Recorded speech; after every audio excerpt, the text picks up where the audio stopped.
Você já pensou no jejum como algo mais do que simplesmente pular refeições? E se eu te dissesse que ao longo da história muitos dos grandes homens e mulheres na Bíblia encaravam o jejum como uma arma secreta, uma chave para desbloquear algo poderoso em suas vidas espirituais? O jejum é como uma joia escondida que aparece tanto no Antigo quanto no Novo Testamento, mas de formas diferentes. Vamos nos aprofundar nisso e descobrir alguns dos ensinamentos ocultos sobre o jejum nessas duas partes da Bíblia. Jejum no Antigo Testamento. Você sabia que durante muito tempo havia apenas um dia oficial para o jejum? Esse dia era o dia da expiação. Isso será para vós um estatuto perpétuo. No 7º mês, aos 10 do mês, afligireis as vossas almas, e não farás obra alguma, nem o natural, nem o estrangeiro que peregrina entre vós. Levítico 16, versículo 29. Este era um dia especial para os israelitas, um dia de séria reflexão e pedido de perdão por seus pecados. Mas, com o passar do tempo, mais dias de jejum foram adicionados, especialmente durante tempos difíceis ou para lembrar eventos tristes na história da nação. Por exemplo, em Zacarias 7, versículos 13 e 4, as pessoas perguntaram sobre o jejum para lembrar a destruição do templo.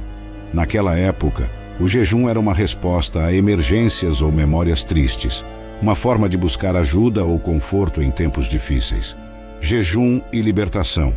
Primeiro, vamos dar uma olhada em Isaías 58, versículo 6, que diz que o jejum nos liberta. Isso é uma afirmação ousada. Como não comer pode fazer tudo isso?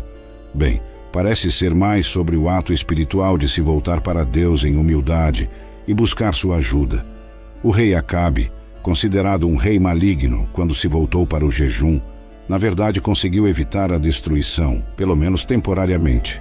Porém, nunca houve outro que se vendeu como Acabe para fazer o mal perante os olhos do Senhor, pois Jezabel, sua mulher, o incitava.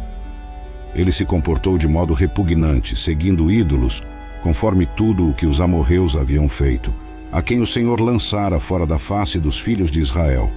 E sucedeu que, ouvindo Acabe estas palavras, rasgou as suas vestes e vestiu-se de saco sobre a sua carne, e jejuou, e dormiu em saco, e andava mansamente.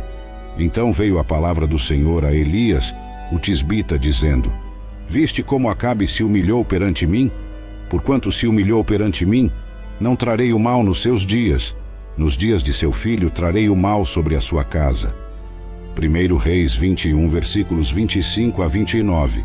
Para Deus, até mesmo os piores de nós podem encontrar alguma graça quando nos voltamos sinceramente para Ele, especialmente em oração e jejum.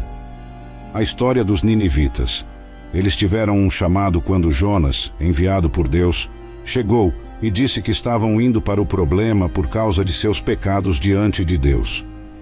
Imagine alguém aparecendo e dizendo que se você não mudar seus caminhos, as coisas vão ficar bem difíceis. Foi essencialmente isso que aconteceu. Os ninivitas levaram esse aviso super a sério. Eles não apenas ficaram sentados e falaram sobre isso. Eles agiram. O rei então emitiu uma ordem oficial dizendo: Isto é proclamado por decreto do rei e dos seus nobres. Ninguém, nem homem, nem animal, nem bois, nem ovelhas, coma coisa alguma, não pastem, nem bebam água. Jonas 3, versículos 5 a 10. Todos, desde o rei até o homem comum, decidiram jejuar, o que significa que pararam de comer, e vestiram roupas ásperas e desconfortáveis, como uma forma de mostrar que estavam realmente arrependidos. Eles até envolveram seus animais nesse ato de arrependimento. Toda a cidade se transformou em uma cena de pessoas tentando sinceramente consertar as coisas, orando e prometendo parar de pecar. Foi como um esforço massivo em toda a cidade para reconquistar o favor de Deus. Quando Deus viu o que eles fizeram, como eles pararam de praticar o mal, ele se compadeceu deles, mudou de ideia sobre o desastre que disse que traria sobre eles, e não o fez. Eles estavam à beira da destruição por causa de seus caminhos perversos, mas o jejum deles poupou sua cidade.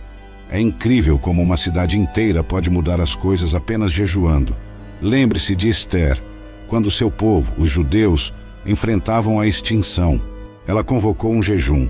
Ester 4, versículos 1 e 16. Isso definitivamente foi mais do que apenas pular o almoço. Foi um apelo desesperado por ajuda e funcionou. Seu povo foi salvo. Então, por que jejuamos? É apenas um ritual antigo ou há algo mais nisso? Imagine o que poderia acontecer se abordássemos o jejum não como uma renúncia, mas como uma forma de obter algo muito maior. Lembre-se, o jejum na Bíblia é sobre abstêmia por um propósito espiritual específico. É sobre criar um espaço em nossas vidas para que Deus trabalhe, fale e nos encha com sua paz e presença.